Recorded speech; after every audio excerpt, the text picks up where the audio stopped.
Yes. Yep. Okay. So that's the only one. Forgive them and be there on the day of judgment defending them. And I said, and I like it because that means he'll be there on the day defending me. He did say that. That's actually a true statement. It's so nice of you to say, David. Is this on? Oh, yeah. All right, well, it is 6 o'clock, and I want to thank everyone for being here this evening. I think that the process that we have tonight is an important one, and I just want to let you know just some of the guidelines for this evening. We have very passionate people in the room, to say the least, about... I hear your laugh and recognize it.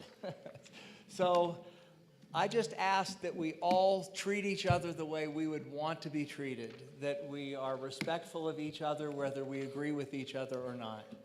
So also I want to thank our security back here. We have a Woodland Park police officer. He is also the school resource officer. I want to thank him, Mr. DJ. And we also have our school security, Christine Cornell. Woo-hoo! So I want to thank you guys for being here tonight.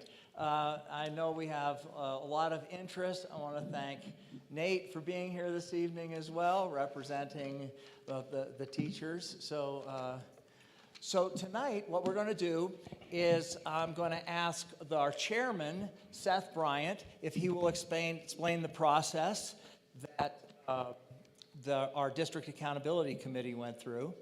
And before I forget, I want to thank the Sources of Strength class. Do we have Allie is here tonight? And I met with them this morning, and they were very polite and gracious to me. I had some bad news for them, but you know, you want to talk about a mature group of people that were so kind to me. I just really appreciated them. So I have a couple questions from them. If the questions aren't already asked tonight, I told them that I would ask their questions since they didn't have a chance to meet with Mr. Witt today. So I look forward to this evening. So Seth, why don't you tell us how the process worked for you and how you came to your questions with the DAC team? Absolutely. Thank you, President Ruster-Holtz. My name is Seth Bryant. I'm the chairperson of the DAC. Over the past few weeks, the DAC has worked collecting feedback from all the different stakeholders in the community. We have DAC representatives who are teachers, administrators, parents, both in our charter and non-charter schools. We have community and business leaders and students on the DAC. All of the DAC members have been listening, taking feedback, taking questions from the community. We took all of that information we independently collected, brought it together at a work session. We broke into different stakeholder groups. We compiled our questions, and we presented them to the board. At no time did we really try and leave out any voice. The questions that were brought forward from the stakeholder groups are the questions that will be asked by the DAC tonight. Some were consolidated, taking two very similar questions and making it one more specific and succinct question. But outside of that, we have done our absolute level best to represent the feedback and the questions that the community has submitted to us. Once we finish our interview with Mr. Witt this evening, each individual DAC member will provide their feedback, and we will compile that and submit it to the board for their consideration. I would like to also say that the DAC would like to express its thanks for being involved in this process. We are partners with you in engaging the community and providing transparency to this process, and appreciate having a seat at this table. Thank you. It's been very good working with you, and I've been very impressed with Seth's leadership and organizing things, how you're pulling this together. You're very good at it, and I really appreciate it. And I want to thank Jamie Dion for being the secretary of the group and compiling all these questions as well. Thank you, and thank you to the rest of you. that are on it. So this evening, we'll start out. I want to introduce our candidate, Mr. Ken Witt. Ken spent 10 years in education, he was the president of a school board and a school startup company. Most of his recent education work has been with re-envisioned BOCES. His early career centered on science and high tech, including running electronic engineering as vice president of a public company. He was in data analysis, software development for atmospheric propagation physics, and information security officer of 2 of Colorado's largest companies. So tonight I look forward to hearing answers to questions. This is quite a 2-hour interview, so I'm glad I'm not the one being asked the questions, Ken. So thank you, Ken, for being here with us. Thank you for having me. So at this time, we'll hand the meeting over to Seth, and Fantastic. look forward. roll call. We actually need to call the order and pledge allegiance. I am so glad that I have people telling me what to do when I miss. So we will first, before we start our meeting, now that we've had all these introductions, let's call the meeting to order. As you know, tonight, normally Kelly Haven is the one who does the secretary work for the board, but unfortunately she slipped on the ice and is unable to be here tonight with us. So tonight our secretary is Me. Cassie Kimbrell. So, roll call. Roll call. Illingworth. Present. Kimbrell. Here. Patterson. Here. Westerholt. Here. At this time, I'd like to ask everyone to stand for the Pledge of Allegiance.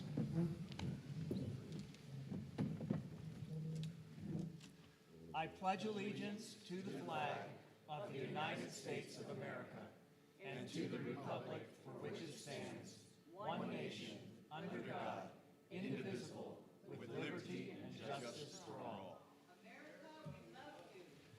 Now for a moment of silence, please.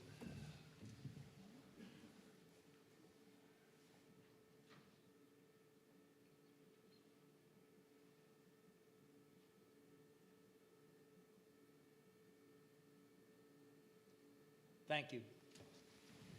Just for information tonight's meeting is being streamed and is available on the school's YouTube page.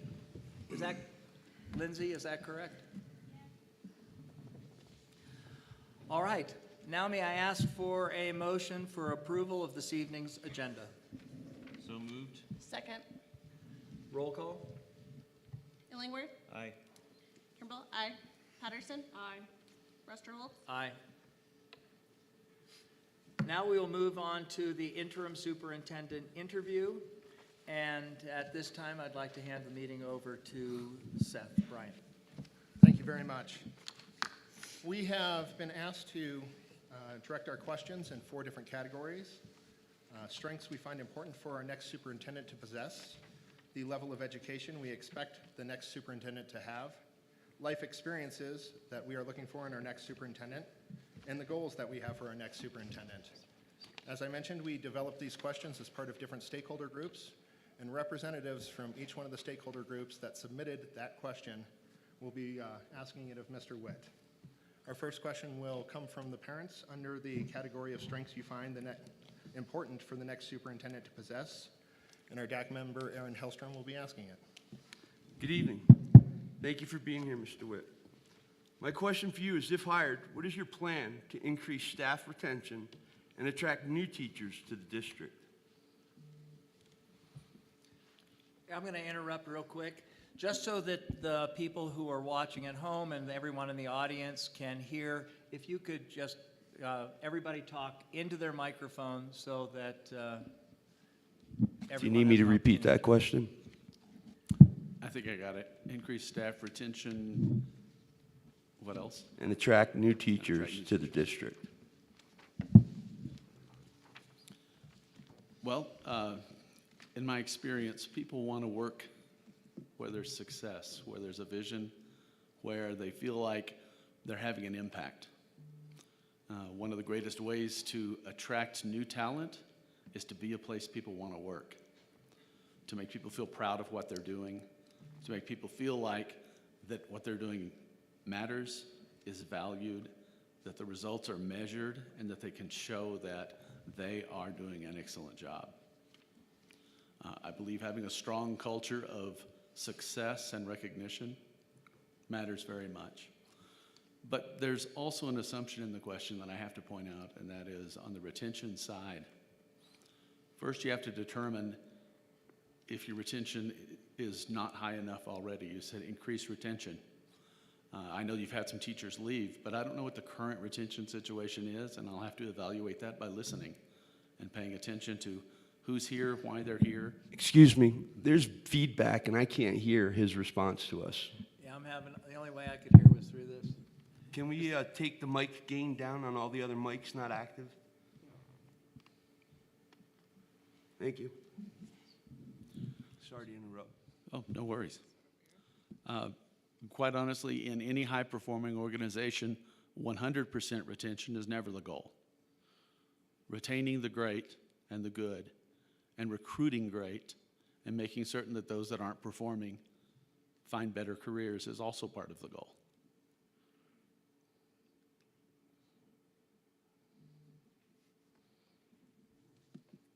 Thank you. Thank you. The next question to be asked is coming from our administration and teachers stakeholder group.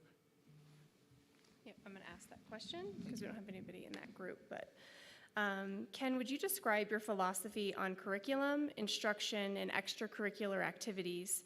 How would you implement that philosophy in Woodland Park School District? Choices matter, and having a broad range of choices for students is critical to allowing them to find their place and their passion. So extracurricular activities feed into that just as much as curricular activities do. Having those opportunities to experience and to interact in environments that don't necessarily express themselves in the classroom is what makes the extracurricular activity selection a critical part of education. What is my philosophy on curriculum? Curriculum should be academically sound and strong.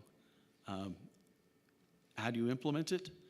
By reviewing curriculum choices and making certain that you're making good ones, by listening to those who have background in that field and who recognize good curriculum from bad curriculum, and making excellent choices.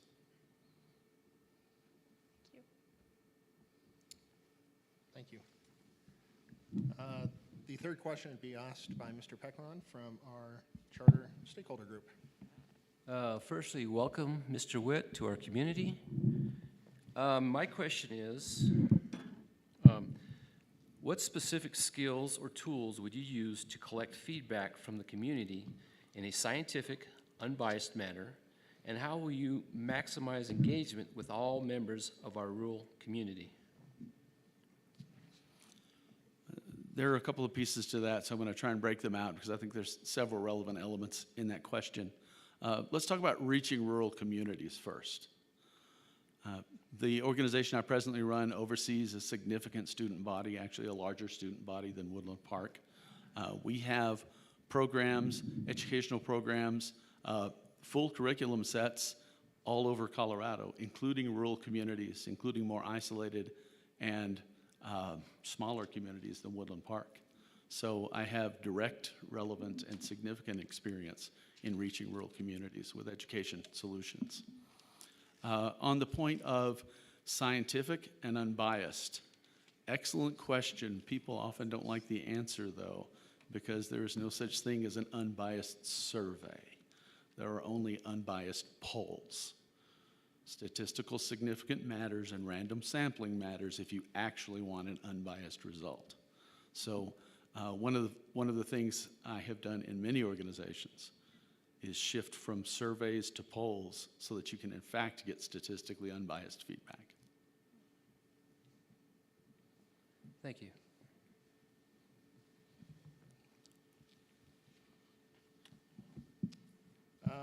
We're going to jump to our next category of questions here. The level of education you expect the next superintendent to have. Our charter community is going to ask both of these questions. Sean. Okay, Mr. Witt, can you give one example from each of your diverse professional experiences that relates to a position as a leader of a school district? One example from each, or one example from among all of them? Each. No. One? How about among then? Be happy to. My professional background is extremely diverse. I probably couldn't remember all of the roles I have had in various organizations, so it wouldn't be fair to claim that I can think of one from each.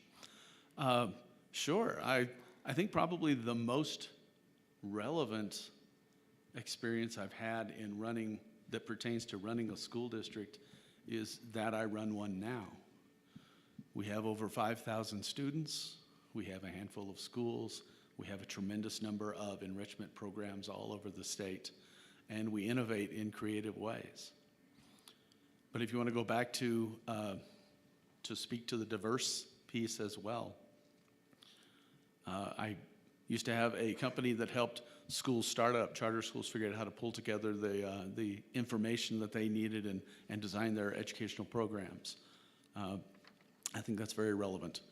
I have historically been involved with school districts much larger than this, with much larger budgets, and so I understand the fiscal difficulties and challenges that go with running an educational organization as well.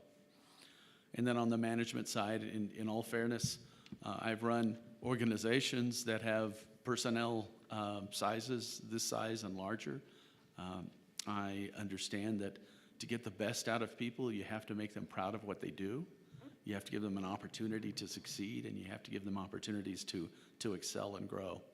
And I think that's relevant to an educational enterprise such as this as well. Thank you. Okay, it looks like I'm up again, am I not? Yes, sir. Okay, still under the realm of level of education, so the question is, level of education you expect the next superintendent to have, but this question falls under it, so I'll go ahead and get after it.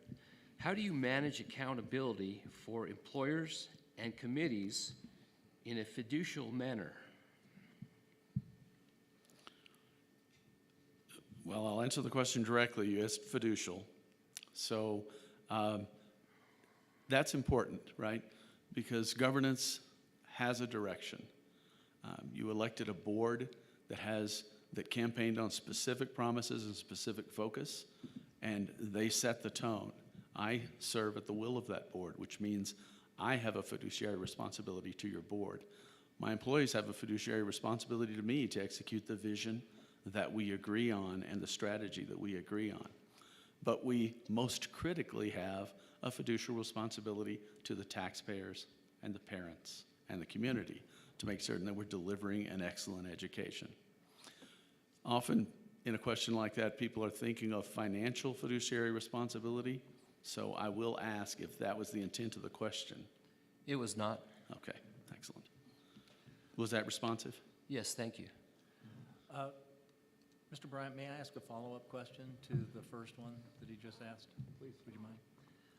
Mr. Witt, you had said that you now run a school with over 5,000 students in it, and that you operate with some very creative ways of educating kids. And would you mind describing briefly just one of those ways that you do that in the schools with maybe whether it's special needs kids or advanced accelerated learning?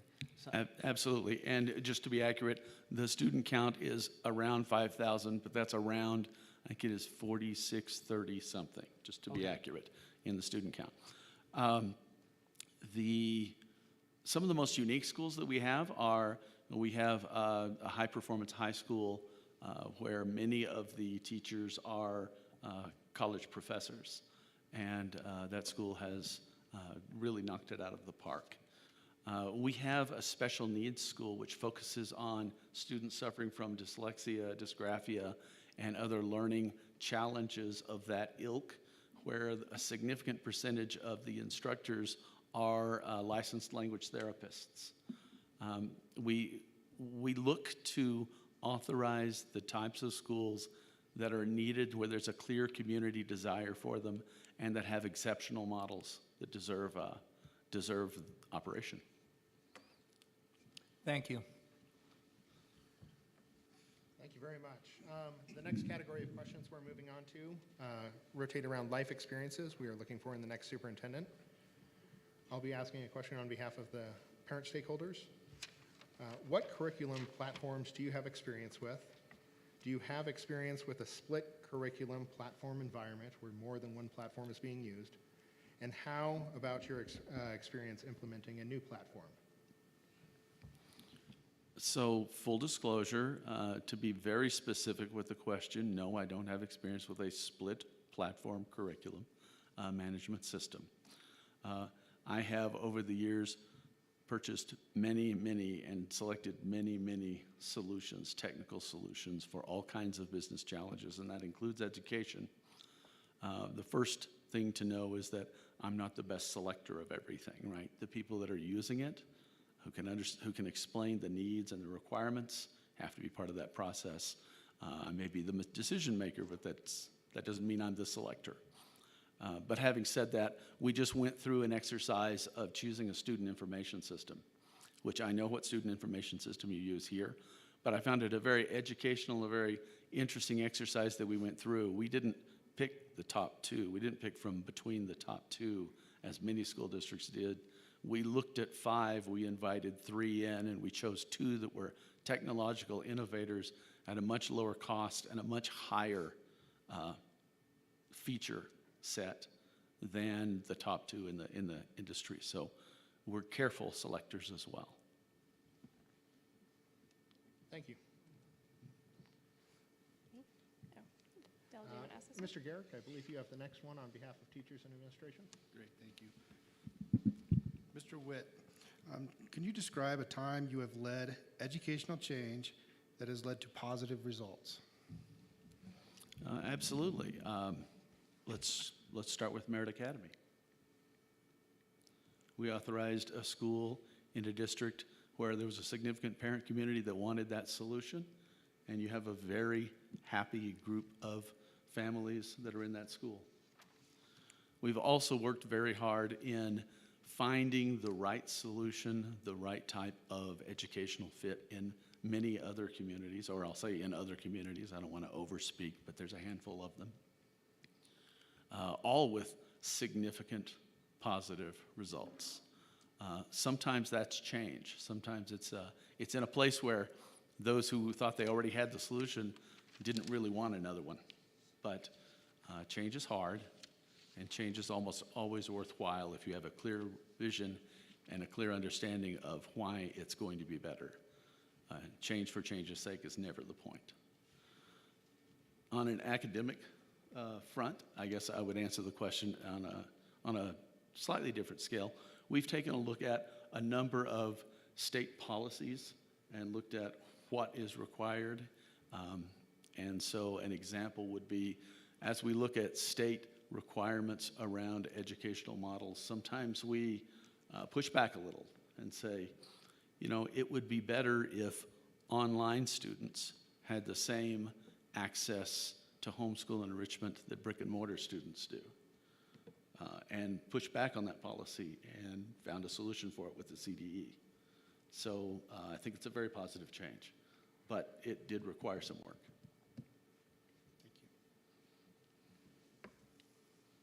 All right, thank you very much. Mr. Peckron, I believe you have the last question in life experiences. Okay, life experiences. Mr. Witt, what life experiences have led you to seek a profession in education, specifically this position? There are many. You say life experiences, but I'll start with the easy answer, the one that's probably the most obvious, which is I have a passion for education. I love schools. I love study. I loved school experience as a child.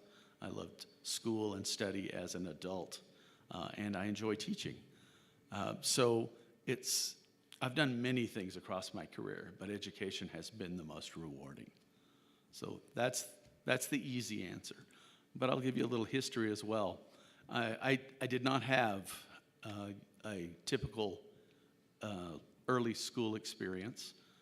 I was blessed to be an accelerated learner, and this was a long time ago, so they didn't exactly know what to do when I turned in all the homework on the first day of school or after the first weekend. And so they took a big teacher's desk, and they turned it backwards against the back wall of the room, and for a couple of years, they just said, study and turn it in, and we'll find someone to grade what you turn in. I didn't mind that at all. I loved it because that was my learning environment. But I think we can do better, right, at meeting a child's needs where it is and figuring out what's the best solution to allow every single child to realize their full potential, regardless of what educational supports they need. Thank you. All right, the final category of questions that we have are under goals that we have for our next superintendent. Casey, would you be willing to ask the next one on behalf of parents, please? How will you bring families back to the district and increase retention? It goes back, excuse me, it's water time, pardon me. That goes back a little bit to a previous question. People want to be where their needs are being met, where their expectations are being met. Bringing families back to Woodland Park, I want to be fair. I don't hold the view that there's some crisis that has made everyone leave Woodland Park. I don't believe that's the case. There are a number of issues to address. But it is certainly the case that you have had a higher enrollment than you do now, that we have an opportunity to create great programs to increase the visibility and the success of our schools so that we become a magnet for families in the area, not just in Woodland Park, but in the broader area. So I think focusing on excellent schools, excellent academic success will have that desired effect. You talk about retention, and this time I think you're talking about family retention, student retention. Families don't leave schools very easily. The truth is, if their needs are being met and their kids are getting the education they were expecting them to get, they're not leaving. So the answer to how to increase retention is the same as the answer of how to attract new families. And it is deliver the educational solutions that they're really looking for, that those families are looking for. And number one, they'll come. And number two, they'll stay.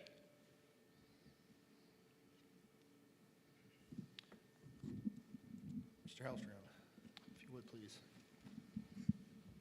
Sir, what strategies do you use to increase academic performance?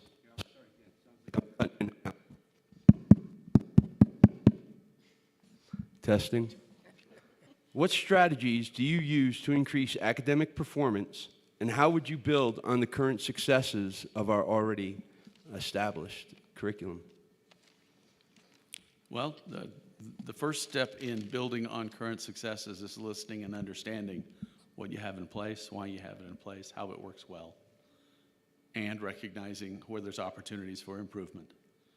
And then talking with the stakeholders, talking with parents, talking with teachers to find out where the levels of satisfaction are and the levels of delight in the current educational system, and where the challenges are and the levels of dissatisfaction are. In terms of improving academic performance, there's a handful of ways to do that. And quite frankly, first you have to understand what's being done now before I can tell you what needs to be done to improve academic success. But I'll tell you some of the tools. One of the tools to improving academic success is actually focusing the education on academics. Sometimes that's needed. One of the ways to increase academic success is increasing the amount of supports that you have for students of various groups, accelerated learners, learners with specific learning challenges, making certain that you have the right supports in place for each of the communities that you can identify where you can make a difference there. And thirdly, and we spoke about this a little bit before, but another way that you improve academic success is choosing good curriculum. You said choosing good curriculum? Thank Yes. you. All right. Allie, our student is going to be asking the next two questions. How would you improve harassment and bullying, specifically cyberbullying, and ensuring students have support and resources?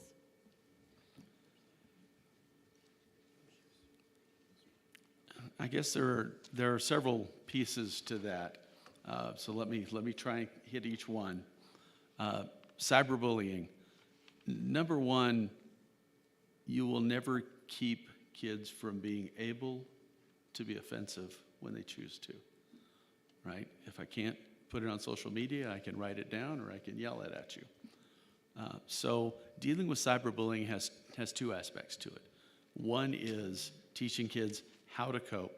Two is protecting them from excessive abuse. And both of those have to be implemented. But the other piece also is teaching kids as part of the educational process personal resilience. That your self-image is not about how others perceive you, but it's about yourself, about how you perceive yourself. And teaching kids to have self-esteem and high self-esteem goes a long way. I'm certain that this district, as any, also has a Safe to Tell or similar system implemented.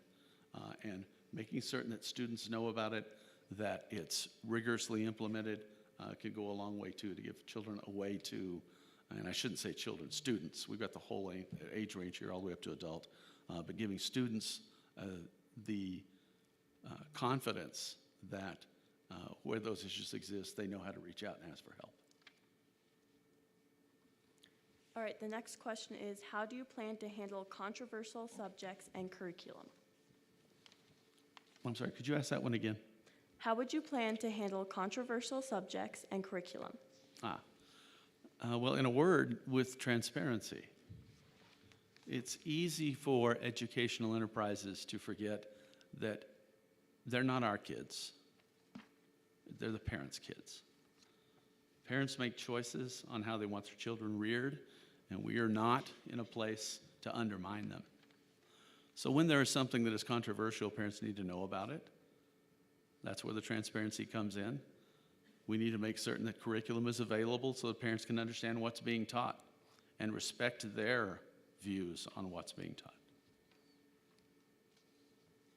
And can I follow up real quick with that one, Allie? I mean, Ken, do you think is part of what we can get from that sort of transparency is that can increase parental engagement in the schools themselves if they not only know what's being taught, but then have a chance to offer their opinion on it and deal with the professionals here at the job?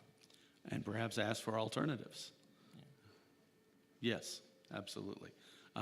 It's important to give parents a means, so actually creating and making certain you have a means for parents to understand what's being taught, to have feedback on controversial topics, and to give them an alternative if they don't like what's being taught and feel like it undermines their household teaching, then to allow them to ask for an alternative lesson. Can I ask a follow-up to that, Ellie? I know that speaking with some of the kids, some of the students,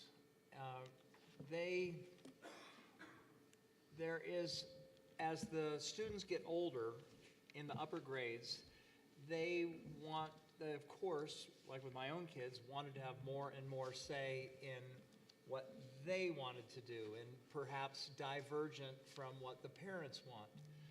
What kind of focus do you put on the upperclassmen and where students begin to that separation, or maybe not begin it, but really start walking out on their own and away from mom and dad's guidance? How would you deal with controversial subjects like 11th and 12th graders?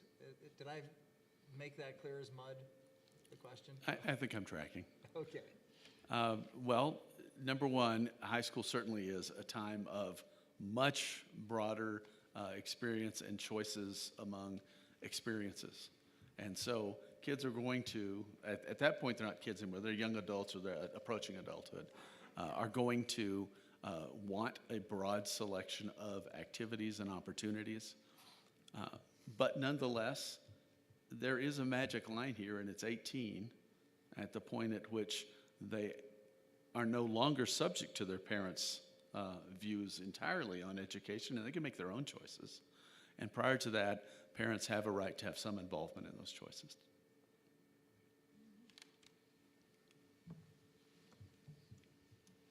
All right, we have one more question in our standard set here. President Rusterholz, we did have a few additional questions if time allows. So after we get done with this one, will you please let us know if we can continue? Oh, sure, we're just at 6:35. Would you like us to continue? then? Yeah, I would like you to Yes. continue. They're great questions. Okay, Yeah. thank you. I think everyone agrees, too. Okay. Yeah, like that. Does everybody agree? Mr. Peckron, you've got the next question. Remaining under goals for the next superintendent, Mr. Witt, my question is, what skill set do you bring to ensure respect and acceptance to all schools and foster unity in the district?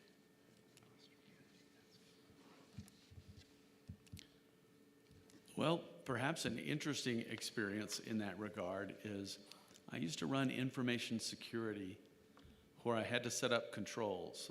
And by controls, we mean the rules by which you would conduct certain activities. And nobody liked them, right? Nobody likes being given a set of rules. So it's always difficult. To make matters worse, I ran a team that had a representative in each of 20 different countries on 5 continents. So there was a whole lot of cultural disagreement as well on what controls were appropriate and which ones were not.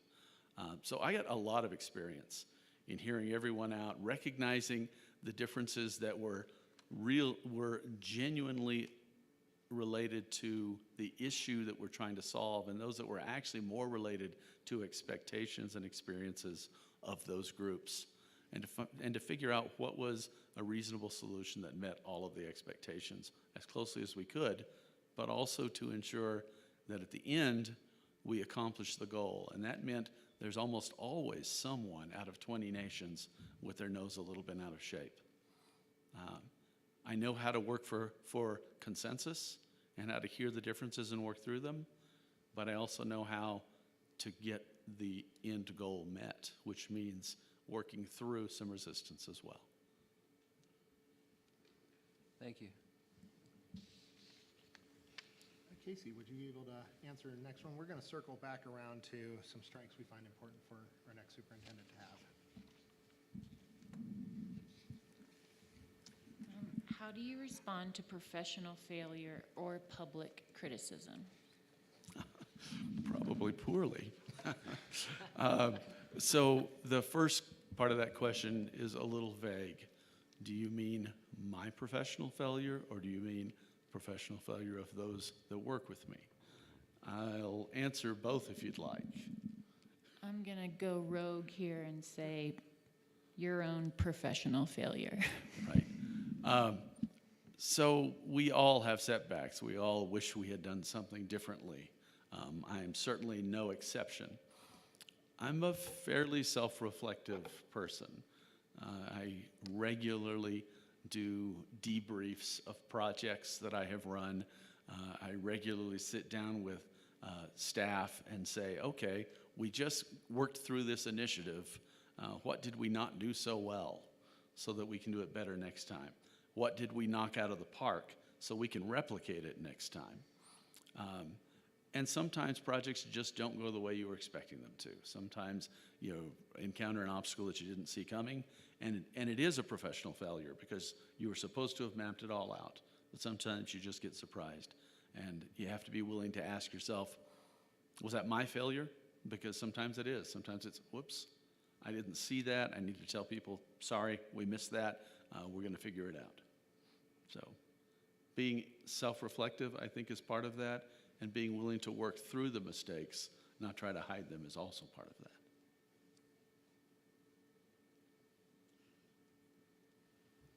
Right. Mr. Garrick, we've got another question under life experiences we're looking for in the next superintendent in green. Would you be able to read that for us, please? I will. Describe a time when you had a conflict with a colleague, and how did you resolve with a positive outcome?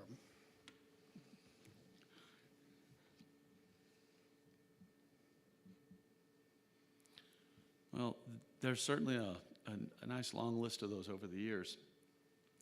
I would say probably one of the most interesting was there was a time in my career, I was an engineer and I did electronics design for many years and was VP of engineering, so ran the helm of product development in a public company. And one day a representative of the board of directors came in and said, "We need you to be marketing because you are the best communicator in this company about our products." And that was not really a welcome change for me, but I needed to deal with it. But they already had a VP of marketing.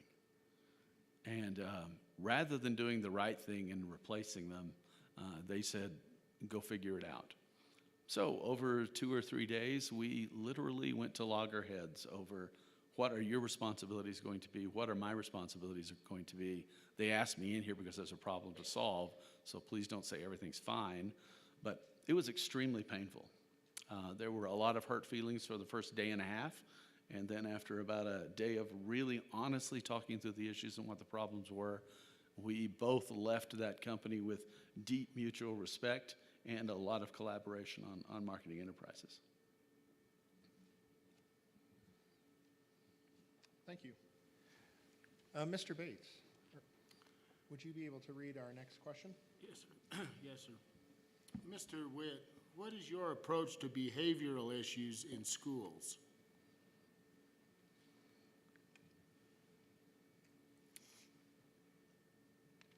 There are a number of answers to that question, so I'm not going to take it too simply here.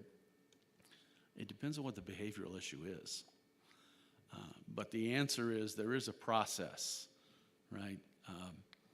First off, is the behavior something that you can't reconcile in the classroom, or is it something that a teacher should be equipped to deal with? Making certain that we have our teachers properly trained and properly functional in classroom management is very important. However, sometimes it needs to leave the classroom. Sometimes it goes beyond that. And making certain that our schools have the right process in place to handle to recognize the source of the behavior issues and to bring in the right resources to help deal with it, because sometimes it's not just the school. And ultimately, make certain that we're also protecting everyone in the process. Thank you. All right, we're going to switch right back to goals we have for the next superintendent. I'll be asking this question, and then Mr. Bates, will you finish us up with the last of our questions from the DAC? Yes. Thank you. Mr. Witt, how will you advocate for district staff at the state level? Well, to be perfectly clear, my number one priority will be advocating for students at the state level. It's easy to forget that our real goal here is educating our students. But the secondary goal is to advocate for staff and to make certain that we have the right educational resources, the right educational understanding, and a voice in the decisions that are being made for school districts and the impositions that are being placed on us with unfunded mandates and changes in direction that are constantly going on. But thirdly, I hear all the time from teachers and from principals and from administrators that, look at what the state board has done now, or look at what the CDE has done now. They've added this thing or whatever. Part of advocating is pushing back on bad ideas too, and having a strong enough voice to be heard. Seth, could I ask a follow-up? Please. Mr. Witt, can you give, you're talking about advocating for students and teachers at the state level and at the State Board of Education. What experience do you have advocating with the State Board of Education now, and what, if you have, how has that looked? What does that look like? Well, we interact from time to time. It's easy to forget about parents' rights and education, and I find that some of the dialogue of late has been around that. But I guess I will underscore one. The State Board has asked on more than one occasion, what are we doing about state assessment participation rates? Online schools, and we run a number of them, have very low state assessment participation rates. These parents have chosen online education because they didn't want their kids in a bricks and mortar school for whatever reason. They're often distant from the nearest school, and sometimes they're simply not willing to take their kids to a school. And that means they're not willing to take them in for assessments. So the participation rate is lower. It's not terrible depending on the school, but it's often quite a bit lower. But the state sets thresholds, of course, for that partition rate. So when the State Board has asked me, what are you doing about state assessment participation rates? My response has been honoring the Colorado statute that says parents have a right to opt their children out of state assessments. Because sometimes it's easy to forget who the real stakeholders are. May I ask a follow-up to the follow-up? Please. One of the accusations against you has been the low test scores that your schools rate. And some at our last week's meeting had said that our school district's scores are much higher than some of the schools that you currently oversee. You had said about the online schools that kids don't take those assessments. And as I recall, Tina and Dell have often said that there's a real push to get the kids to take those because it helps with our assessment. Yeah. Can you explain about why, perhaps, is this one of the reasons why your schools, some of their rates are low? Is that correct? Is it not correct? So. Sure. We have just an extreme range of schools in our portfolio, as you can imagine, schools and programs. Online schools struggle with assessment participation rates, which means, well, so last year all of our schools were either in performance or improvement. This year we had a school that was marked down for participation rates because it was below 90%. Historically, we've been able to provide other measures of academic success. It's called a request to reconsider, and the CDE would evaluate those and say, oh, you're right, they're doing fine, it's just they didn't take the assessment. This year they did not allow us to do that, so we got a school marked down significantly for low participation rates, which we will be contesting. However, I heard one of the questions at the recent board meeting about SAT averages and a statement that our SAT averages were low. And they were comparing it to your brick and mortar high school here. And so I would just point out that we have a brick and mortar high school as well. Our brick and mortar high school has an average SAT score of 1149, and it has a graduation rate of 100%. So we don't apologize for the performance of our schools, but there are different schools. We have an alternative education campus, which has very challenged population and has difficult scores. We have a full online school that, again, struggles with assessment, but has remained in performance or improvement. So it does vary by the student population. We have a school for dyslexic students. As you can imagine, we have therapists involved there, but scores are going to be somewhat low there as well. We try to meet those students where their needs are and give them the best education we can and bring them up. What we don't do is run away from a student population or try and hide it, because it's going to make our scores go down, because students come first. Thank you.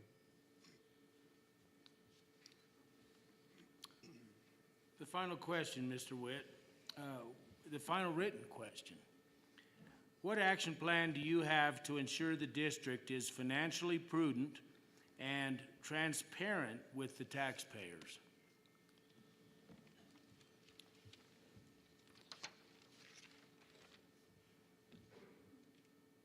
I'm thinking for a moment because there's an implication there with action plan.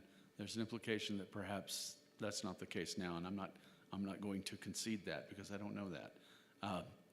I think the right behaviors to make certain that we are fiscally responsible, I have a significant amount of skill at. Number one, taking a hard look at how and where you're spending and why. Is it actually part of the priority? Focusing the capital, focusing the resources on the product, in this case, education, is significant. It's easy to get distracted with a lot of things that don't actually apply. So bringing some discipline into an organization to pay attention that the spend is going towards the desired outcome often significantly improves the finances. But having said that, again, I don't know that there's a problem. What I do know is that there's always a problem if you're not paying attention to it. Thank you. That concludes the DAC's questions that we have prepared. Thank you very much. I thought those were very good questions. Thank you. Thank you. Well, now it is the Board of Directors' opportunity to ask some questions. And so, Can I ask you, David, if, since the DAC is done, if we want to take maybe a 5-minute recess, if anybody needs to take a break, or if anybody doesn't want to sit up here under the lights, now that their questioning is done, it might be a good time to take a quick break. all right, well, why don't we do that? Let's take a 10-minute, is 10 minutes enough? 10-minute break? All right, we'll see you at 7 o'clock.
right, everybody. I am. The lady was saying we gotta make sure when we ask questions, talking in the microphone. Okay, one thing that I was reminded of is to make sure that we're talking into the microphones for the people who are clapping. So, sorry about that. And also for the people who are watching online, so. Yes, Sue reminded me once, but of course. And thank you for this thing. All right, so now the next part, we'll go on to the Board of Directors asking some questions. So let's start out with, well, who would like to start? Okay, Sue. Okay. Now make sure you use the microphone. Okay, Mr. Witt, our district is a part of the UPass BOCES for Special Education Services, along with Manitou Springs District, Cripple Creek and Victor District, and Merritt Academy. How would you further a positive working relationship within the UPass BOCES for students with EIPs?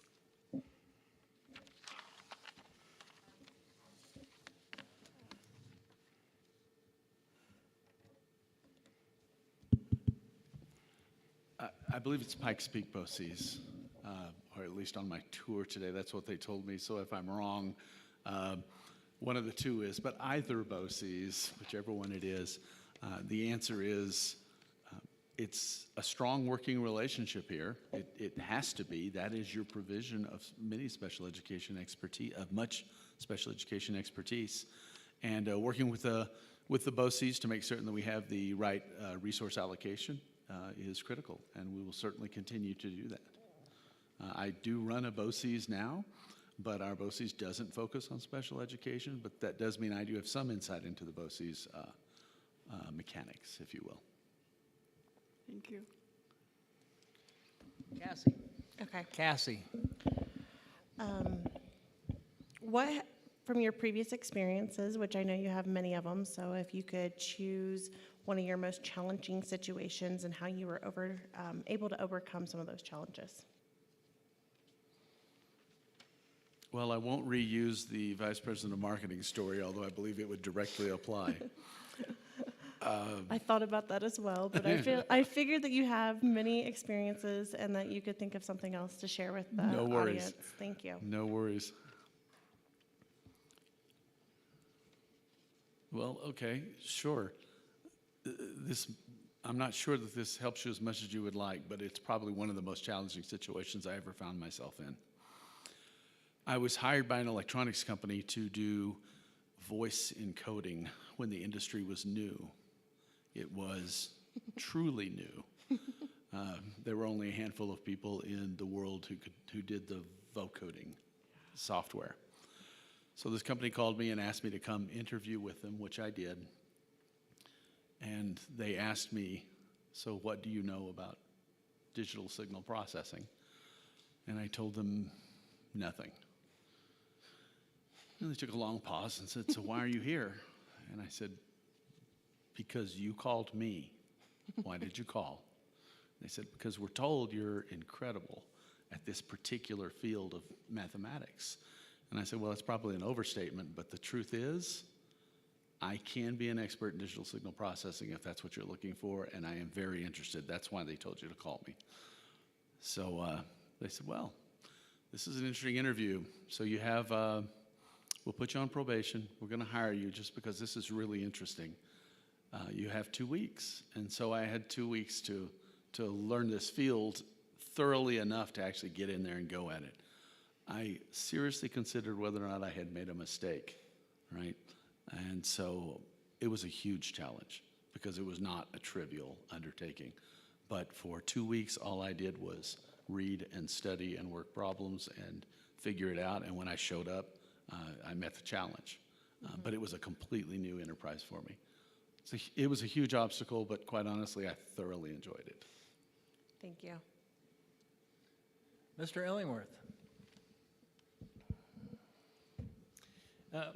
Mr. Witt, how do you see the role of the superintendent working with a school board of directors in a way that furthers that relationship in a positive direction, such that the board is able to best assist the superintendent perform his or her duties, and the superintendent is able to help the board perform their duties? I think there are several elements to that. Having been in a couple of relationships, board to superintendent type relationships over the years, I guess there are three elements. The first element is to remember that the superintendent serves at the will of the board. So that means I have to understand what the board's vision is as a unit, and we have to work towards those goals and actually get there. But the second element is boards can't make good decisions, and there are many to make without good information.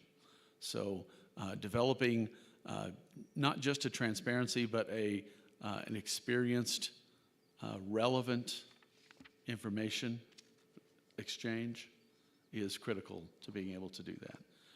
And then I would say thirdly, and I think this is fundamental, avoiding the tendency that anyone has when they're running an organization to be defensive about choices, right? Good choice making means offering alternatives and explaining why the best alternative, why you believe what the best alternative is, but being willing to listen when the goals aren't quite aligned and hearing the differences in the voices. Thank you. Mr. Witt, I have a question here. My first question is from our students in the Sources of Strength class. And some of them are sitting right down here tonight. Glad to see you here. First question is, in your application letter you said, I'm committed to ensuring Woodland Park families had great educational choices. What specifically will you do to ensure this? So specifically, we'll look at what extracurricular activities we have, what school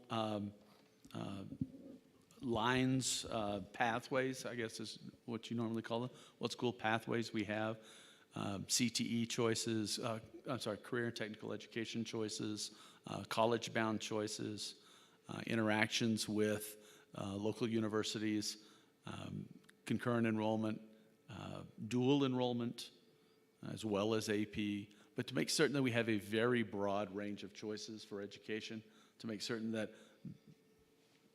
the path you were hoping would get you to the career you're looking for actually exists for you as much as possible.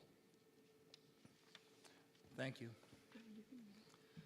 Oh, Sue's asking me to ask the next one. Question number 2 from the class. Sorry.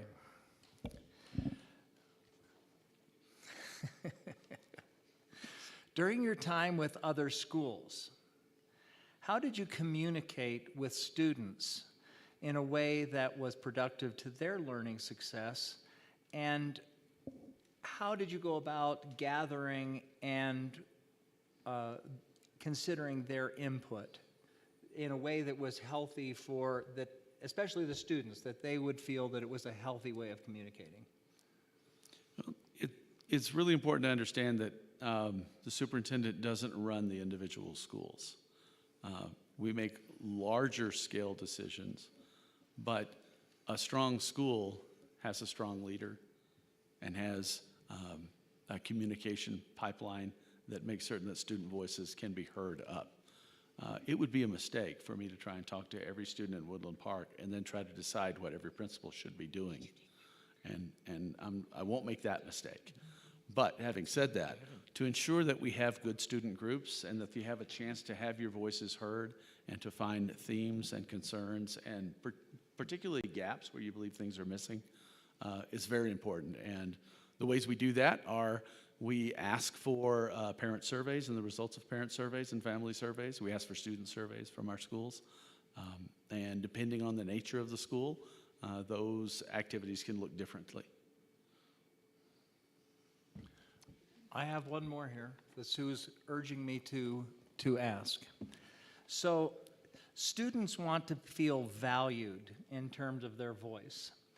And there was there were some things that have been brought up about, you had addressed bullying before.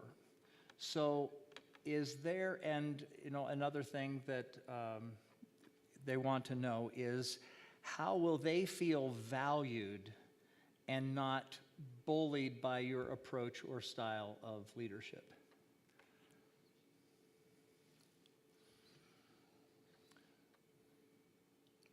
Well, at one level, we choose how we feel. Someone doesn't choose it for us. So personal responsibility comes into play when you're trying to understand someone else. I believe in listening and seeking to understand before seeking to be understood. So a healthy dialogue is listening first. Students are valued. All I can do is make certain that they understand that the whole enterprise here is to make certain that you have great opportunities and great pathways into your adult life. And the only way to do that is to focus on making certain that you're bringing the best array of choices and making certain that students know that you're listening and you're trying to hear what choices they're seeking. You did not value the students today. Wait, excuse me.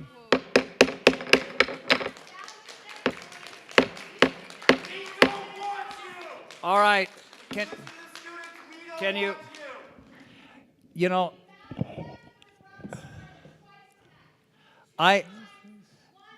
could you please take care of this, please? That was not the question that was given to you. Answer our question. I asked your questions in the most polite way that I could. That wasn't the question that was given to you. That's enough. Perhaps there will be time, perhaps, for you to ask that question, but not tonight and not in the way that it was written. I put it in a very respectful way. It was as respectful as possible. Thank you.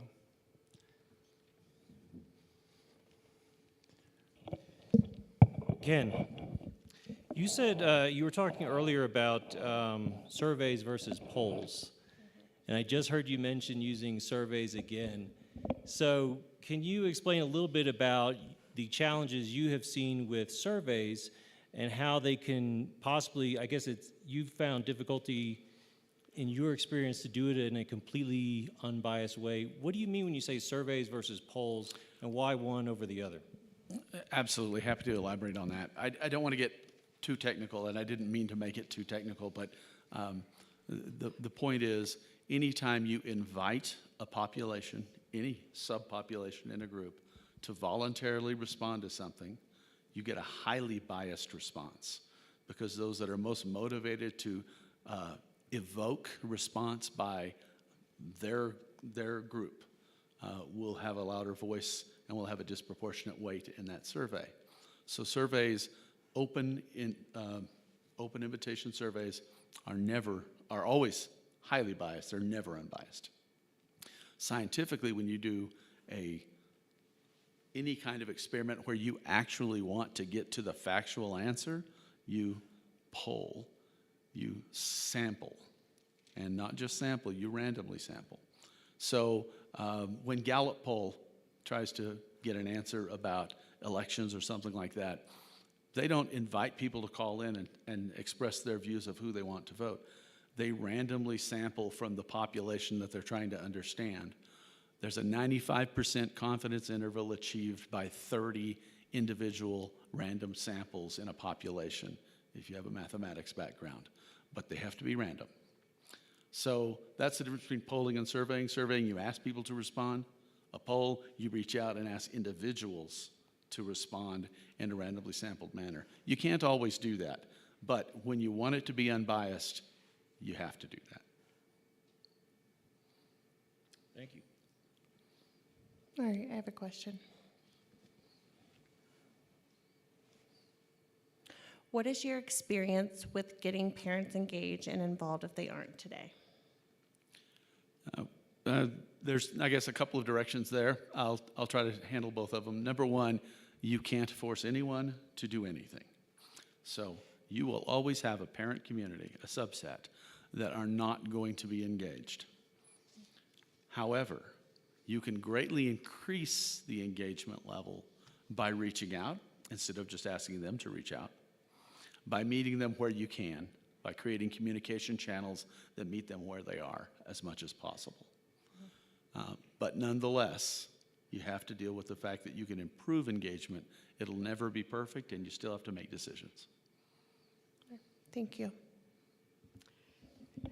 Mr. Witt, our schools are currently around 50% capacity, the enrollment.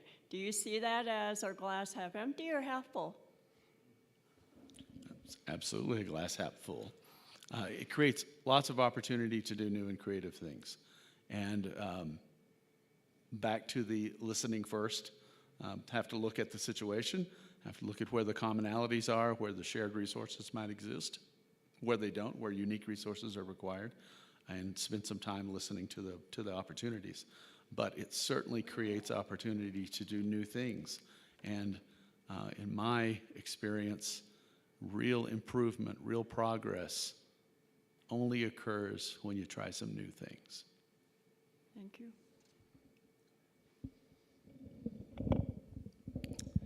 Mr. Witt, your background is engineering, right?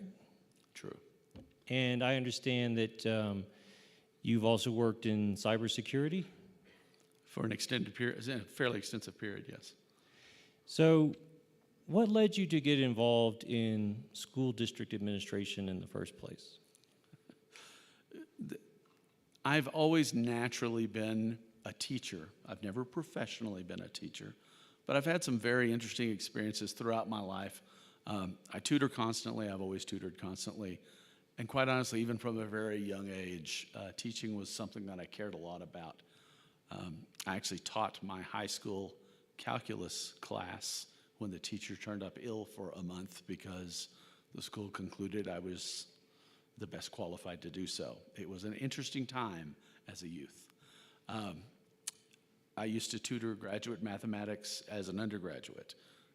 Just cared a whole lot about teaching, as it was a passion of mine. So the passion has always been there. The truth is, I like information, I like science and technology particularly, and found myself going down that path, and then feeling a little unfulfilled as I realized that I wasn't having an impact on lives, on the future, if you will, on the future generation, and found a lot more fulfillment as I began to get involved with education.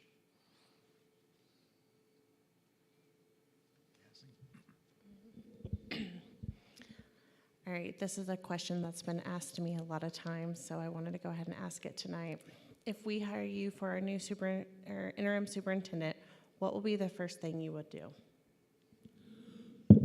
Listen, go around, speak with each school administrator, speak with the administrative staff at the administrative offices, take a look at how we're doing, listen to the whys of the choices that have been made, and the whats of what do you wish we could have done differently, we could do differently, what have you already tried and it didn't work out.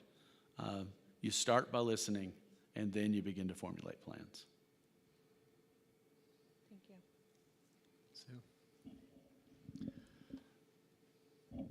you. Mr. Witt, one of the questions that I've been asked by different groups is there is a concern, I'll just lay it down first before the question. There's a concern that on your resume you have not listed any classroom experience. Teachers want to know that they are both seen and heard, and they want to know that they matter. So what support will you give to our teachers? What will that look like, and how will you meet those needs of the teachers? Well, excuse me. I guess the first part of that is, no, I haven't been a teacher in a K-12 classroom other than in a couple of unusual circumstances.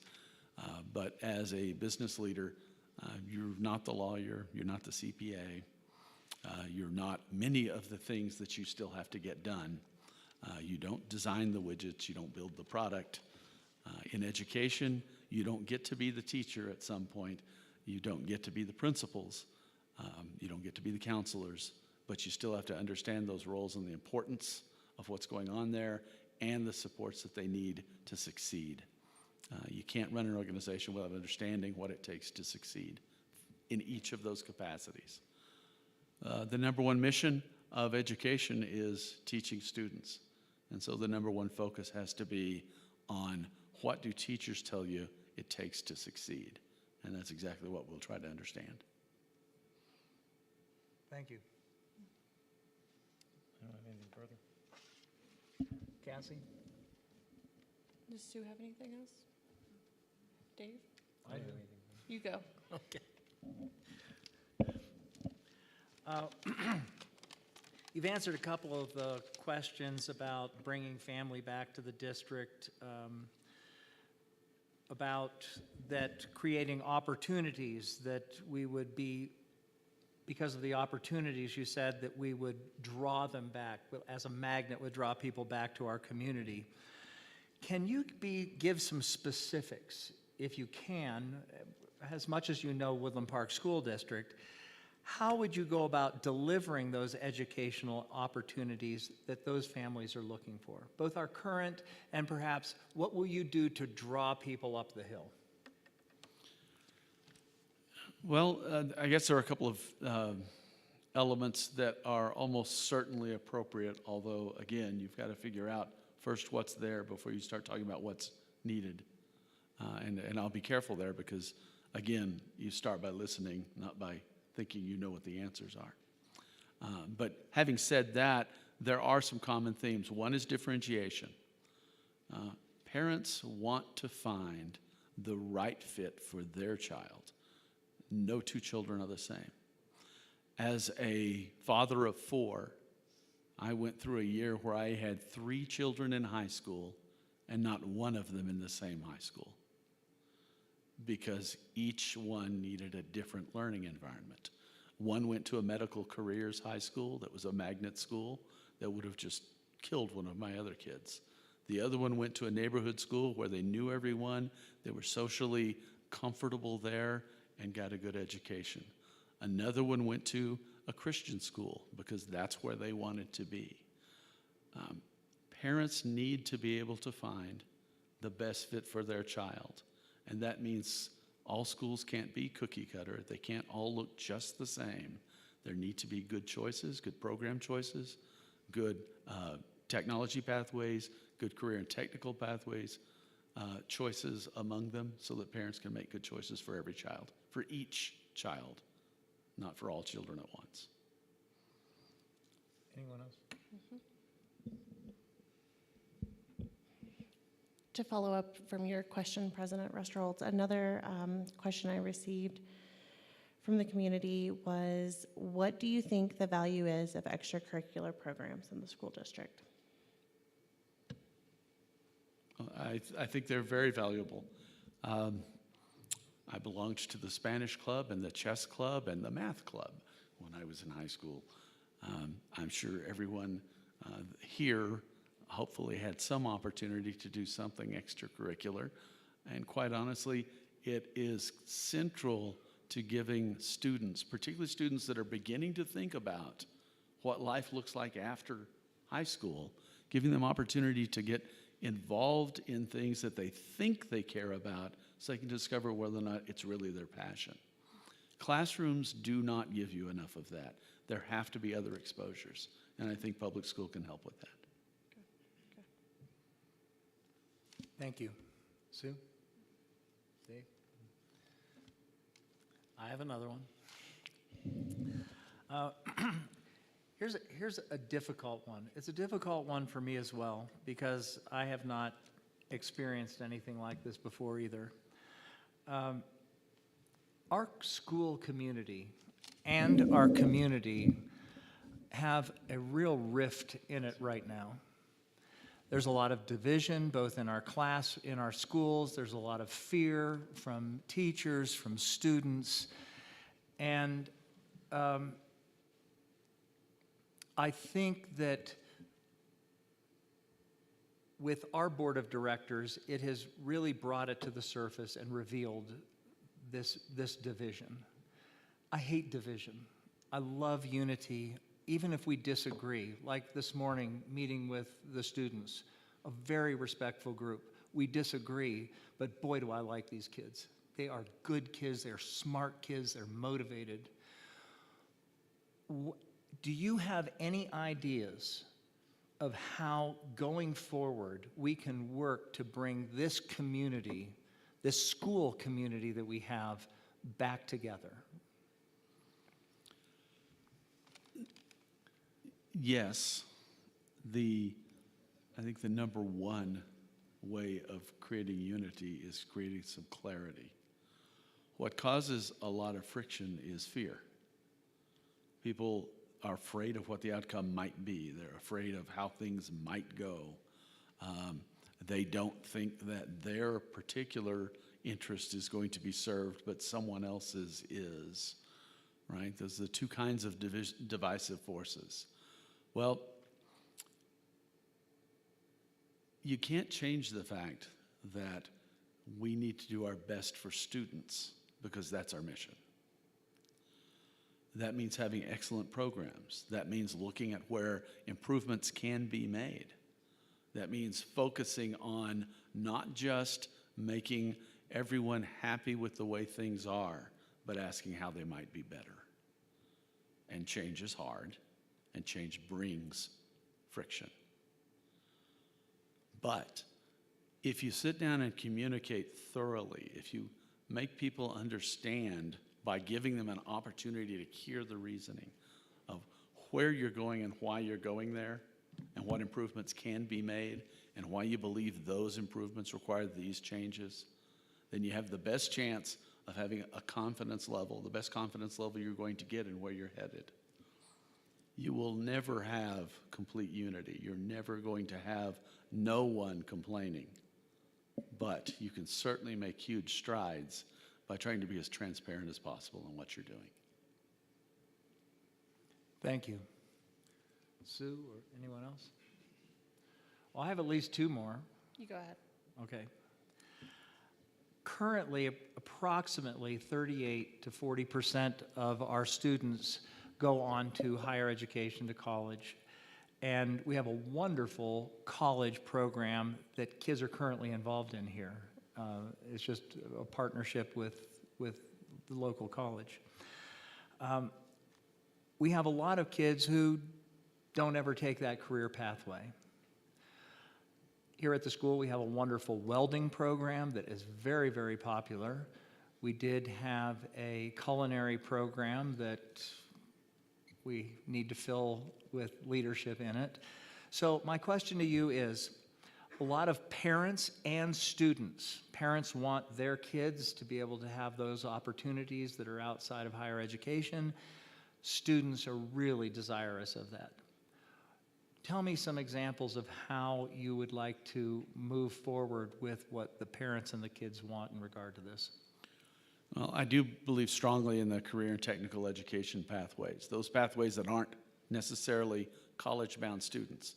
And I'll underscore that while not every student is college-bound, in fact, over half of them these days are not college-bound or don't think they are, you've got to be carefully listening all the way through the process and giving them a chance to both make the path choice that they think is right, but also to make certain that they have a chance to consider all the way along the path whether or not maybe they want to change. So you've got to be careful and flexible there, that you're not locking students into choices that in the end they wish they hadn't gone down. So some flexibility is really important in this. But having said that, career and technical education, I did have an opportunity to tour your high school today and see some of those facilities and your middle school, and you've got some great things. You've got 3D printing and manufacturing processes going on. I saw your culinary arts facility. I'll be delighted to meet a culinary arts teacher as soon as we find one. I saw your welding facility as well. I had an opportunity 6 weeks ago, maybe 7, but right around there, to tour one of the premier CTE facilities in the South. It was funded largely by the Daniels Fund here, but not in this state. It was funded down in New Mexico. and it was a truly remarkable place. They had much of what you have here. They had a significant number of manufacturing and crafting facilities. They had robotics. They had a number of significant undertakings. And they had a unique model of involving part-time teachers who were from industry, who were in the community actually doing the jobs and working 1 or 2 days a week at the school as well, and finding those partnerships. Because if you just try and employ those teachers, then you can't afford enough of them to have enough pathways for kids to choose between. But if you can come up with community partnerships, you can have more pathways. And so I think there's some opportunity there. Anyone else? Well, one of my last concerns is, and I'm just going to reiterate it, just something that is more of a statement from me, is that we really want to create an atmosphere or a school or a curriculum that brings people back. But we have a multiple needs here. I mean, of course, increasing our school performance, creating a wonderful program for the students of diverse directions that they all want to go.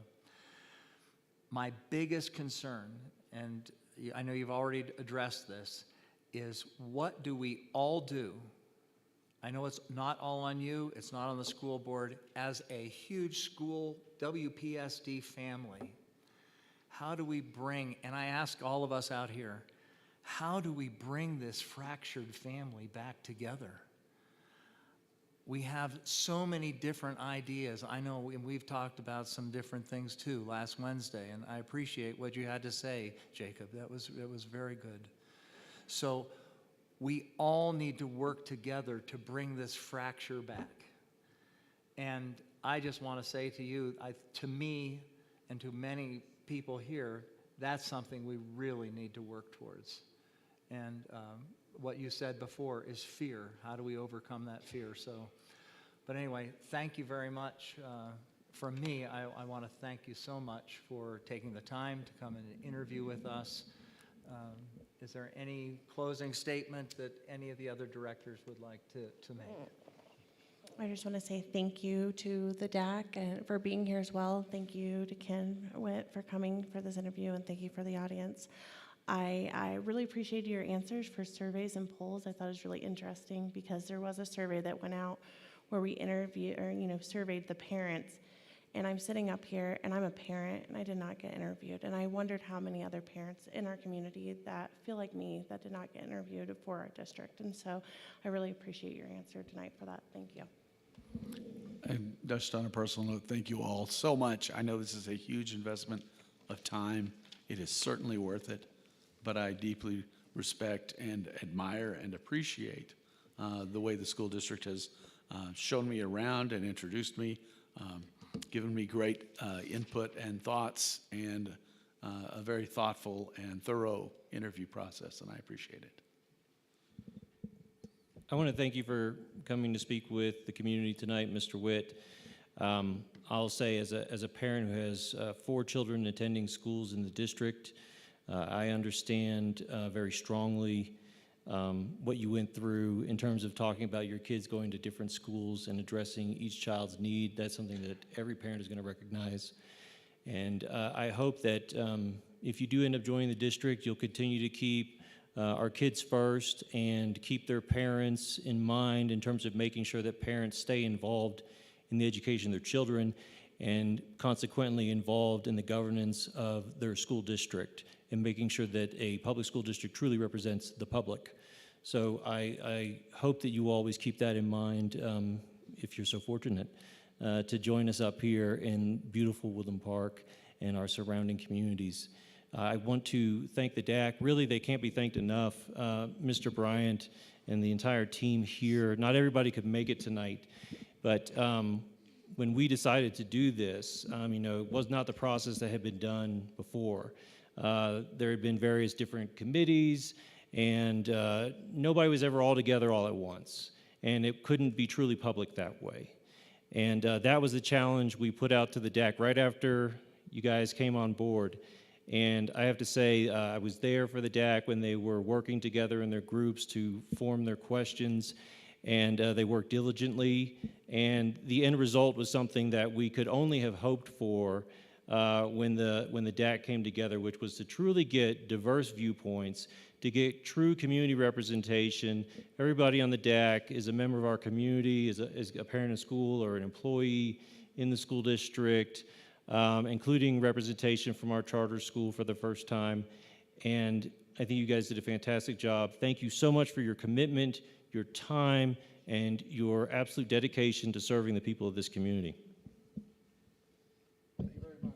I know myself, and I'll speak on on behalf of the rest of the DAC, that we feel privileged to be involved in this. We know it's a non-traditional kind of role for the DAC, but we do appreciate the opportunity to help bring the community's voices forward for your consideration. And you did that. You did that. You did. Thank you. Yes, I'd like to thank the DAC as well. They put a lot of work and heartfelt questions to be asked. And Mr. Witt, I thank you for coming up here. And I just ask the community, to keep an open mind that we have to make the decision if our glass is half empty or half full. And we have a whole open whiteboard to build on what we're doing well and what we can do better, but we have to come together, as Mr. Rusterholt said, about working as a community in the best interest for the students and the parents, because the parents are ultimately responsible for a child's education, and we all need to realize that. And so I look forward to a fruitful and prosperous future. Real quick, I really want to just say thank you to the other DAC members over here, especially Allie, for representing our student body, so thank you. All right, well, since we've thanked everybody who needs to be thanked, and let me thank the DAC too. So, thank you everyone for being here. And is there anything else someone would like to say? Chairman Bryant, is there anything you'd like to say in closing? I guess I'll just finish up by reiterating the process the DAC is going to go through now. Yes. Each individual DAC member will send their feedback, their recommendations to me. I will compile them and give them to the board for their consideration. Thank you. Thank you very much. All right. With that, do I have a motion to adjourn this evening's meeting? Motion to adjourn. Second. Second. One more time. Second. Roll call. Illingworth? Aye. Kimbrell? Aye. Patterson? Aye. Rusterholtz? Aye. Thank you again for being here tonight.